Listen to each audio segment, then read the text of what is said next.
Kisah si Penggetah dan Burung Bayan. Alkisah di pinggir hutan belantara terdapat seorang lelaki miskin yang tidak diketahui namanya. Namun dengan warga sekitar dia dipanggil si Penggetah karena setiap harinya dia selalu menggetah burung. Burung-burung hasil getahannya kemudian dia jual dan uang hasil penjualannya digunakan untuk kehidupan sehari-hari. Sudah bertahun-tahun si Penggetah menjalani pekerjaannya, namun di hatinya masih mengganjal. Ratusan burung sudah berhasil dia tangkap, namun ada satu burung yang belum pernah dia tangkap, yaitu burung bayan yang terkenal dapat berbicara seperti manusia dan memiliki bulu yang indah. Maka dia berkeinginan untuk menggetah burung bayan. Suatu hari si Penggetah berencana untuk menggetah burung bayan. Lalu, dia mempersiapkan segala keperluan untuk menggetah dan berangkat ke hutan. Setelah itu, ia memasang getah di ranting pohon dan mengucapkan janji dalam hati. Jika aku berhasil mendapatkan burung bayan, maka aku akan memberinya sangkar emas. Benarlah, tak lama kemudian burung bayan terperangkap pada getah yang telah dilekatkannya di ranting pohon itu. Kemudian, burung itu pun dibersihkan dengan minyak hingga bulunya nampak indah mengkilat. Lalu, burung itu dimasukkan ke dalam sangkar sambil berkata, "Burung bayan, sebenarnya aku berjanji, apabila berhasil mendapatkanmu, akan aku beri sangkar emas. Tapi, tahulah kau, jangankan emas, uang pun aku tak punya, karena aku sangat miskin," kata si Penggetah dengan nada penuh iba. Tiba-tiba burung bayan pun menjawab, "Kalau kau memang mainkan emas, tampunglah kotoranku. Kotoran itu nantinya akan menjadi emas." Mendengar jawaban burung bayan, si Penggetah tersentak kaget. Namun dia berusaha untuk percaya dan setiap harinya mulai mengumpulkan kotoran burung bayan. Maka tak lama kemudian berubahlah kotoran itu menjadi butir emas. Si Penggetah pun lalu menjual emas itu dan dipergunakan untuk sehari-hari serta membelikan sangkar emas untuk si bayan. Ternyata kesaktian burung bayan itu terdengar oleh seluruh penduduk negeri. Hingga suatu hari kabar itu sampai ke telinga Raja Helat, seorang raja yang rakus lagi tamak. Maka diperintahkannya seorang utusan istana bernama Bujang Selamat untuk pergi ke rumah si Penggetah. Alangkah terkejutnya si Penggetah melihat utusan istana datang ke rumahnya. Lalu, seorang utusan istana itu pun langsung menyampaikan maksud kedatangannya.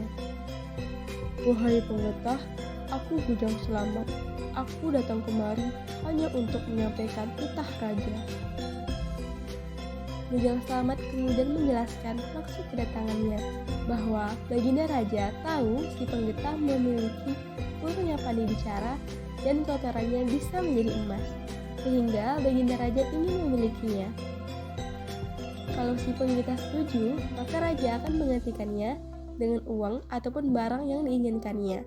Namun, jika si Penggetah menolaknya, maka Bujang Selamat pun akan mengambilnya secara paksa. Mendengar hal itu, si Penggetah hanya terdiam. Dia berpikir bagaimana cara yang baik untuk menolak karena si Penggetah tahu sifat Raja Helat yang terkenal tamak itu.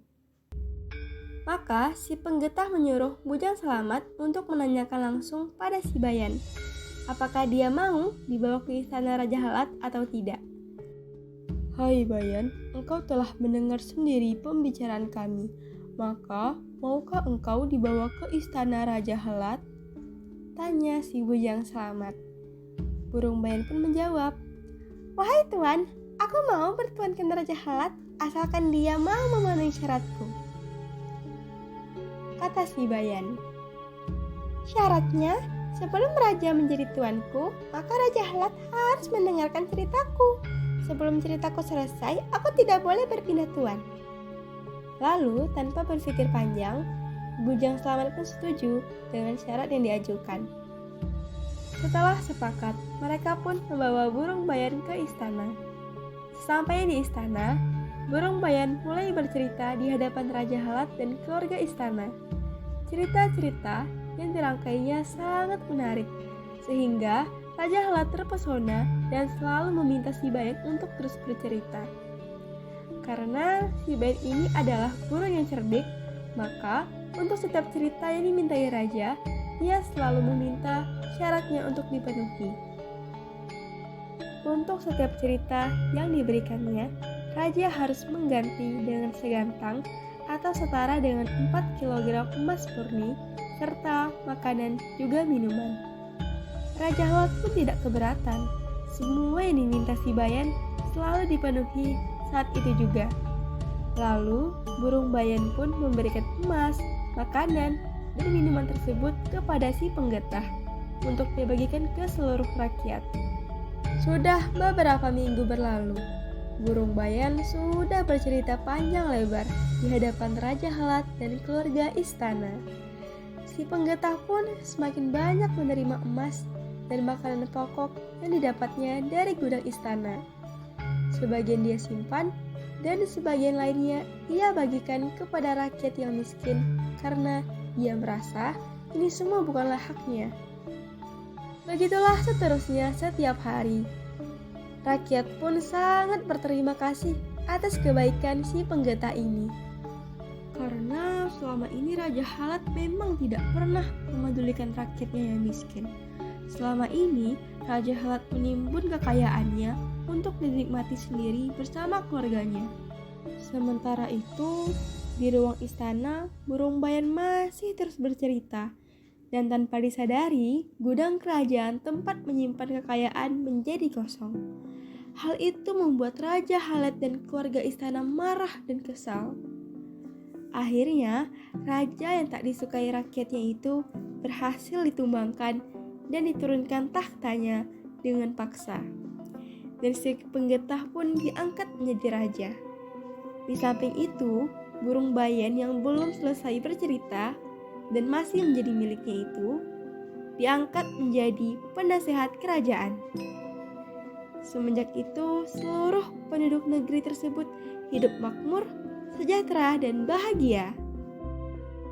Nah, dari cerita tersebut dapat kita petik hikmahnya bahwa raja yang tamak dan tidak memedulikan rakyatnya suatu hari nanti akan ditumbangkan oleh rakyatnya sendiri, sehingga jadilah raja atau pemimpin yang adil dan bijaksana agar selalu didukung dan dicintai rakyatnya. Sebagaimana pepatah Melayu mengatakan, raja adil, raja disembah, raja zalim, raja disanggah. Sekian, terima kasih.